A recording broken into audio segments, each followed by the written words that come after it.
எடுத்து வச்சிருக்க மிளகு சீரகம் எல்லாத்தையும் சோம்பு எல்லாம் ட்ரை ரோஸ்ட் பண்ணிக்கோங்க. அப்போ தான் குழம்பு நல்லா வாசனையாக இருக்கும். மிளகு போட்டுட்டு சீரகம் சோம்பு இது எல்லாத்தையும் போட்டு ட்ரை ரோஸ்ட். இப்போ நல்லா செவந்து வந்துடுச்சு. இப்போ ஸ்டவ் ஆஃப் பண்ணிக்கலாம். இப்போ வறுத்ததை மிக்சியில் போட்டு நம்ம அரைச்சிக்கிறோம். மிக்சியில் அரைக்கும் போது இதை அரைச்சதோட கொஞ்சம் தேங்காய் இஞ்சி பூண்டு கொஞ்சம் வெங்காயம் இதெல்லாம் சேர்த்து அரைச்சோம்னா தான் குழம்பு நல்லா திக்கல். இஞ்சி பூண்டு தேங்காய் நல்லா ஒரு 2-3 பட்டை போட்டுக்கோங்க.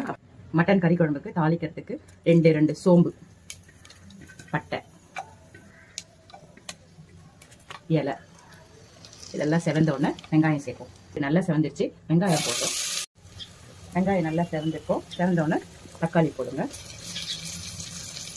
தக்காளி உருளைக்கிழங்கு நம்ம அரைச்சி வச்சுருக்கோம்ல எல்லாம் சேர்த்து அரைச்சி வச்சோம் பார்த்தீங்களா. மிளகு சீரகம் இஞ்சி பூண்டு தேங்காய் வெங்காயம் எல்லாம் அரைச்சி வச்சுருக்கோம். அதையும் போடுறோம். கறியும் போட்டுடணும். கறியை போட்டு நல்லா வதங்கணும். கறிக்கு குழம்புக்கு தேவையான உப்பு சேர்த்துக்கிறோம். இப்போ இந்த கறி நல்லா வதங்கிடுச்சு. நம்ம மிக்சியில் அரைக்கும் போது அந்த தண்ணி இருக்குது பார்த்தீங்களா, அதை குழம்புக்காக சேர்க்குறோம். சேர்த்துட்டு ஒரு கிளறி விட்டுட்டு 4 விசில் விடுங்க. கறி நல்லா பஞ்சு போல் வெந்துடும். வெந்தோடனே கொத்தமல்லி போட்டிங்கன்னா விசில் வந்துருச்சு. இப்போ நான் திறந்து காட்டுறேன். இப்போ நான் திறக்கிறேன்.